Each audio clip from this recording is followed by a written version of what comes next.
All right, so I know I'm standing between you and lunch, so hopefully this will be on time. What I'm going to present is a framework for game-theoretic analysis of censorship resistance. This is joint work with my co-authors who were at Waterloo, John Doucette, Hadi Husseini, and my supervisor at Waterloo, Ian Goldberg, and Stephen Murdoch. I think he is in somewhere here. Okay, so as you may recall from my earlier presentation, we had this sensor model which was centered around the concept of errors. There was collateral damage was being considered a lot. And we thought, okay, well, how does collateral damage and also information leakage, which is the information that the sensor wanted to block but got through, how do those, if we include that, how does the situation change? And we also wanted to see what happens in terms of the sensor's behavioral dynamics. Like, we always seem to look at the sensor as some kind of static entity who wants to do something. So we wanted to model that as well. And we also wanted to model or see what happens when there's the interaction between the sensor and the censorship resistance system. We saw that there was this like arms race, but what we want to look at here is an interaction between the usage of the censorship resistance system and the sensor and how they behave. So all of these things can be modeled as a strategic game, which I will give a very, very, very high level and simplistic view of it. There's more details in the paper, but in fact, I think there's a lot more depth to this. But the things you need to get away from, take away is, in order to understand the rest of the presentation, is that the two actors, the sensor and the censorship resistance system, are rational, meaning that what they try to do is, so they have a set of preferences over certain outcomes. They prefer some things to other things.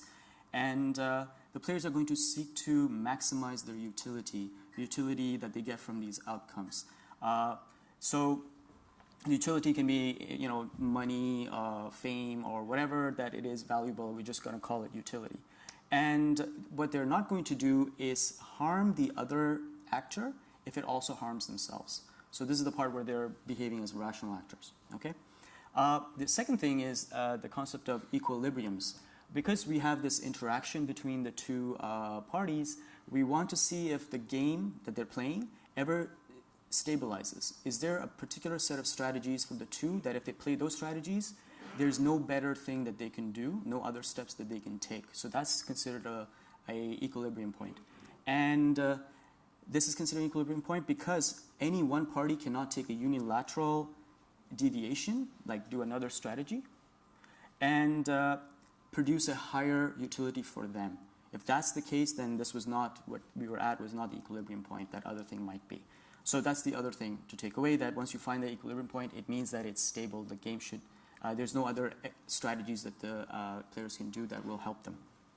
Okay, so with that said, let's model a censorship game. We focus, because there's a huge, like we mentioned in the previous presentation, there's a huge broad area of things we could look at, the interactions of many different parts. What we did is we focused on the data channel.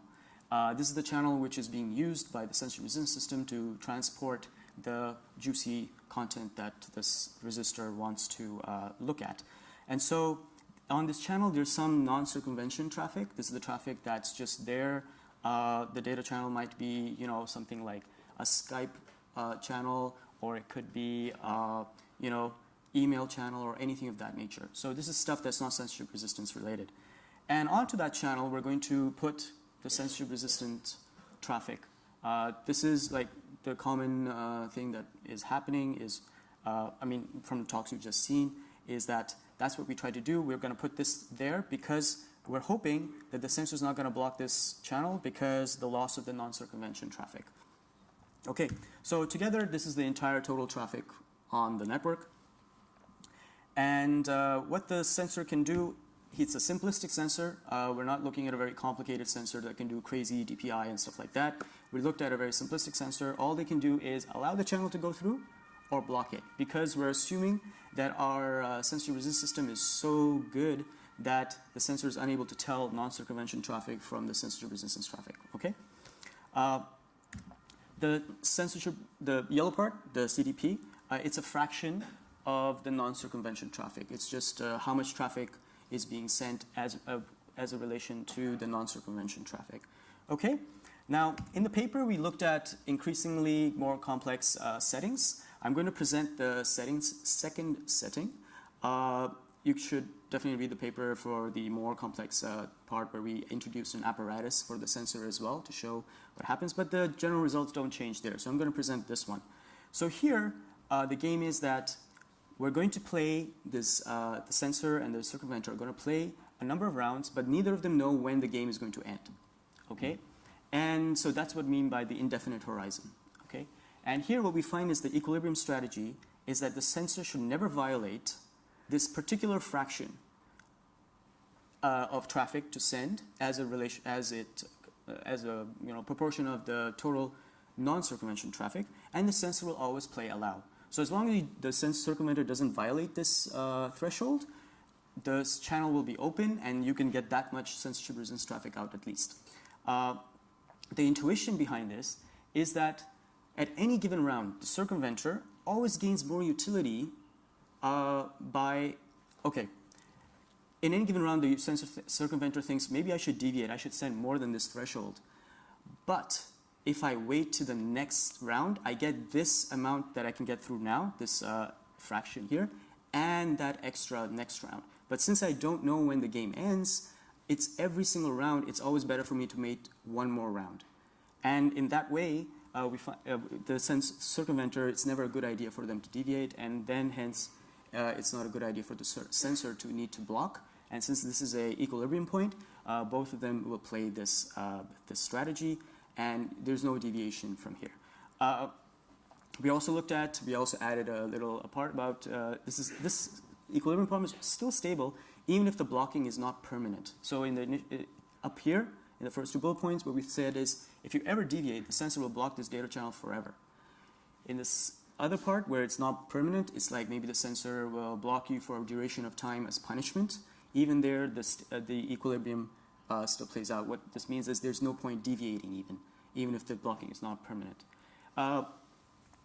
The sensor type, which just means what are their preferences, you know, this fraction, whatever it happens to be, it only affects the fraction of CTP, not the existence of the equilibrium point.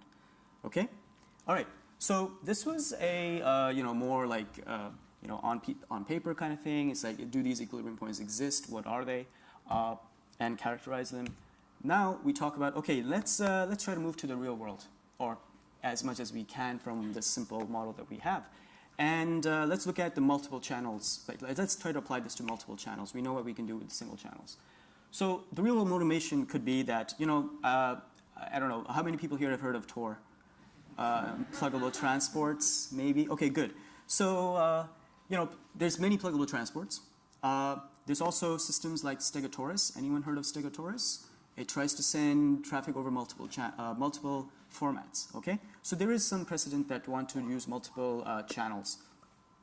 What we'd like to, another motivation could be that we would like to move more traffic than just that fraction that's available on that one data channel. We add more channels, and hence we are getting more traffic out. And also, since we already have these protocols or transports available, how best to use them? We'd like to answer, is it the case that we should use them one at a time or all of them together? So that's what we'd like to look at. And what we found is that the equilibrium point is to treat each data channel or transport as individually, only send as much traffic as that fraction we talked about, and just do that for every single transport. However much non-circumvention traffic is there on that channel, just send that proportion of CTP so that the sensor will not block because you're not violating the thresholds. Now, of course, but maybe you've distributed as much of the CTP as you can, but you still have surplus left over. So the strategic thing to do is just to dump it on the smallest protocol. That way you lose the least amount of CTP because the sensor is going to block that one. So there, he blocks it, right? So that's cool. That's dumping. Now, we said, oh, what if we just throttle the traffic that's being produced by the censorship resistance, so we just ignore the surplus traffic, right? So we can just model this as another protocol at the end that has no circumvention, non-circumvention traffic on it. It costs the sensor nothing to block it. It's just modeling it. I mean, we could have many other ways which we could do, like just ignore it at the client, or tell clients don't send more than this much traffic. That's just how it might be realized. So at least here you avoid losing the smallest protocol, and then hence you end up with higher circumventor utility and also sensor utility. Okay, great. So this all sounds great, but there's a problem. If your dumping or throttling mechanism can be gamed, it's susceptible to an attack. Okay, so throttling is susceptible and dumping is similarly susceptible. So this is the flooding attack. What happens is, shoot, you're only supposed to see the first yellow thing here. That's the channel. You have, I'm only going to look at the circumvention traffic now. I'm ignoring the non-circumvention traffic. The adversary, the sensor, starts pumping, starts using your CRS and starts sending fake traffic, right? They don't care if it gets through or not. It's just junk, right? So they start sending it. So that red stuff is just the fake traffic, right? So together, the CTP has now become this. The system thinks, oh no, I need to get rid of this much surplus.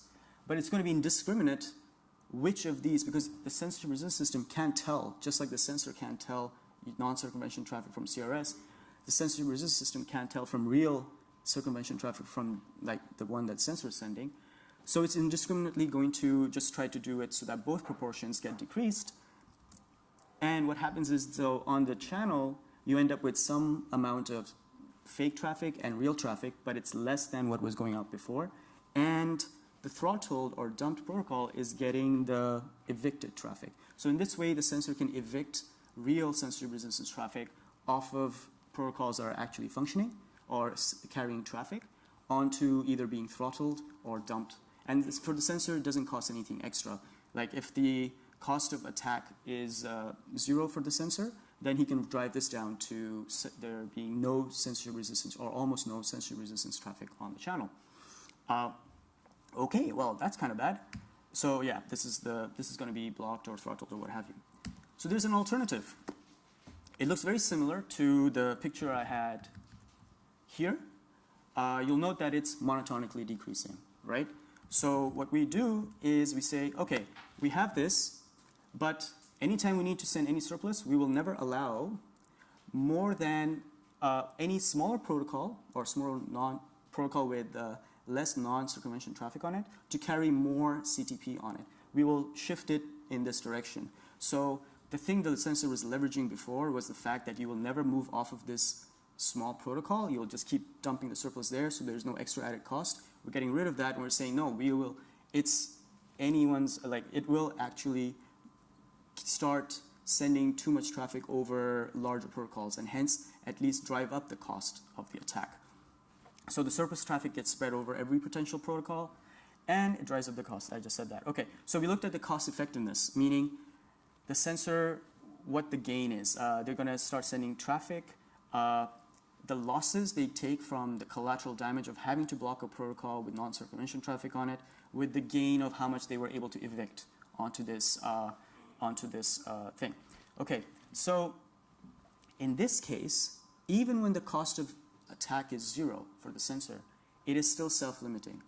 In the paper, we discuss like what are the feature or the variables in terms of how quickly things can get limited. It has to do with the ratio between the protocols and how much non-circumvention traffic is there. But at the end, what we find is that it's always better than throttling in the presence of this kind of attack. So yeah, so that's what I wanted to say there. Of course, this doesn't mean this is the best, right? This is an alternative that is better than throttling or dumping. And if you can protect your dumping and throttling mechanism from being gamed, then obviously they would be better because you'd get more traffic out, right? Okay, so limitations and future work. Like I said, this is a very simple sensor model. Like it can only look at traffic and block it or allow it. It can't differentiate and stuff like that.